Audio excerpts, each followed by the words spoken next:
Praise the Lord. இந்த காலை வேளையில் உங்கள் யாவரையும் இயேசு கிறிஸ்து நாமத்தில் வாழ்த்துகிறேன். கர்த்தருடைய வார்த்தை ஆசீர்வாத மன்னா மூலமாய் கர்த்தர் உங்களோடு கூட பேசுகிறதற்காக கர்த்தருக்கு நன்றி செலுத்துகிறேன். ஒவ்வொரு நாளும் நீங்கள் ஆசீர்வதிக்கப்படுகிறீர்கள். பிரியமானவர்களே, தேவனுடைய வார்த்தை ஒருபோதும் வெறுமையாய் திரும்புவதில்லை. அது நிச்சயம் நிறைவேறுதலாய் இருக்கிறது. உங்களுக்காகவே தேவன் அநேக ஆசீர்வாதங்களை அவர் வார்த்தையில வைத்திருக்கிறார்.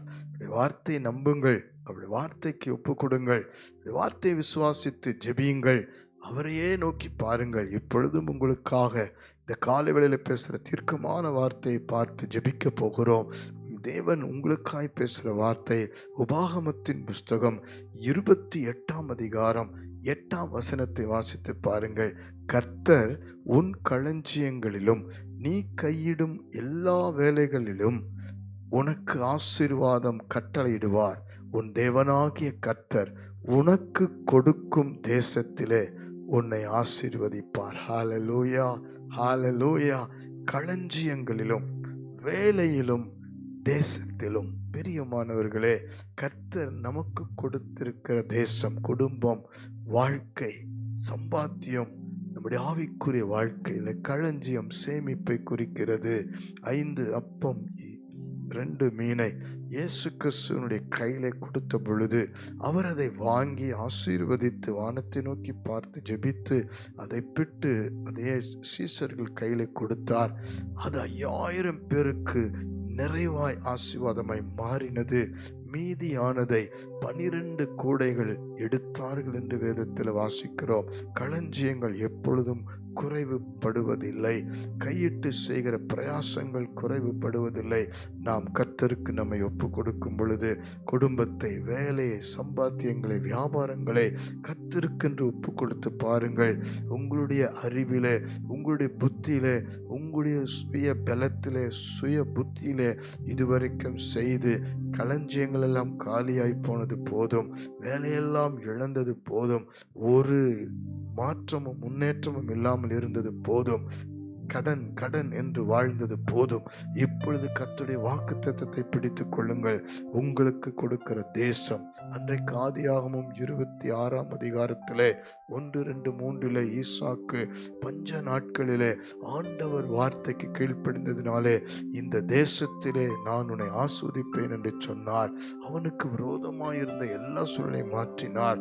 அவனுக்கு விரோதம் அந்த கூட்டத்தின் மத்தியிலேயே அவனை ஆசீர்வதித்து அவனை மேன்மைப்படுத்தினார்.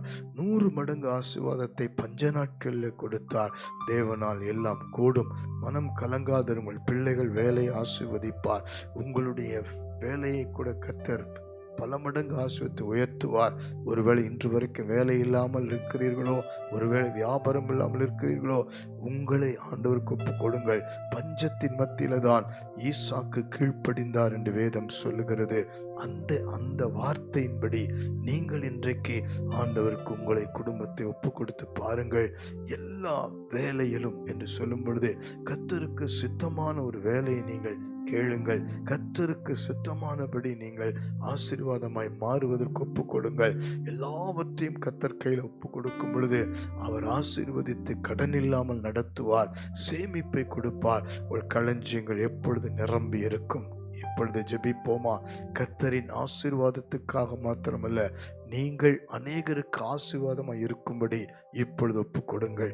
பரலோக பிதாவே, ஆசீர்வாதமாய் மாற்றுகிறவரே, ஒரு விசை கையின் பிரயாசங்களை ஆசீர்வதிக்கிறவரே, இந்த காலை வேளையில ஜெபிக்கிற அத்தனை குடும்பத்தினுடைய ஒவ்வொரு வேலை, சம்பாத்தியங்கள், ஆண்டவரே, குடும்பத்தின் நன்மைகள், ஆசீர்வாதங்கள் குறைவுபட்டு இவருடைய எல்லா விதத்திலும் ஆண்டவரே சேமிப்பு இல்லாமல் எல்லாம் ஆண்டவரே காய்ந்து போன, ஆண்டவரே பஞ்சமாய் போன எல்லா சூழ்நிலையும் ஒப்பு கொடுத்து ஜெபிக்கிறோம். இவருடைய ஆத்துமாவிலே ஆண்டவரே மனம் சோர்ந்திருந்த நிலைமை, ஆத்துமாவிலே பலன் இல்லாத நிலைமை, ஆண்டவரே வியாதி, போராட்டம் என்று ஆண்டவரே சமாதானம் இல்லாத நிலைமை, எல்லாவற்றையும் கரத்தில் வைக்கிறோம்.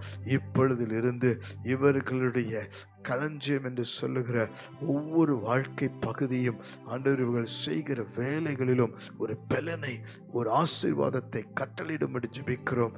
மீதியானதை எடுத்து வைக்கிற அளவுக்கு மற்றவர்களுக்கு ஆசீர்வாதமாய் மாறுவதற்கு கர்த்தர் கொடுத்திருக்கிற தேசம் என்கிற குடும்பத்திலே, ஆவிக்குரிய வாழ்க்கையிலே, சம்பாத்தியங்களிலே ஆசீர்வதித்து உயர்த்தும்படி ஜெபிக்கிறோம்.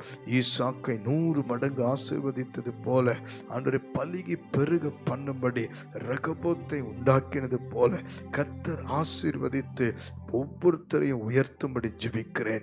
இயேசுவின் நாமத்தில் இன்று முதல் வேலை இல்லாமல் இருக்கிற, வியாபாரம் இல்லாமல் இருக்கிற, ஆண்டவரே பஞ்சமாய் இருக்கிற ஒவ்வொருத்தரையும் தொடும். நல்ல வேலை கட்டளிடும். ஏற்ற வேலை வியாபாரங்கள் ஆசீர்வாதமாய் வரட்டும் என்று ஜெபிக்கிறோம். புதிய வேலை, புதிய வியாபாரங்கள் ஆசீர்வதிக்கப்பட ஜெபிக்கிறோம். குடும்பங்கள் கட்டப்பட, ஆண்டவரே பிள்ளைகள் வாழ்க்கை கட்டப்பட, ஒவ்வொன்றிலும் கர்த்தருடைய கரம் ஒவ்வொருத்தரை ஆசீர்வதிக்கும்படி ஜெபிக்கிறேன். தொடர்ந்து நடத்தும். உம் நாமம் உயர்த்தப்படட்டும். இயேசுவின் மூலம் ஜெபித்து உம்முடைய வார்த்தையை விசுவாசித்து நன்றி செலுத்துகிறோம். ஜீவனுள்ள நல்ல பிதாவே, ஆமென், ஆமென், ஆமென். God bless you. கர்த்தர் உங்களை ஆசீர்வதிப்பார். அவருடைய வார்த்தையை விசுவாசியுங்கள்.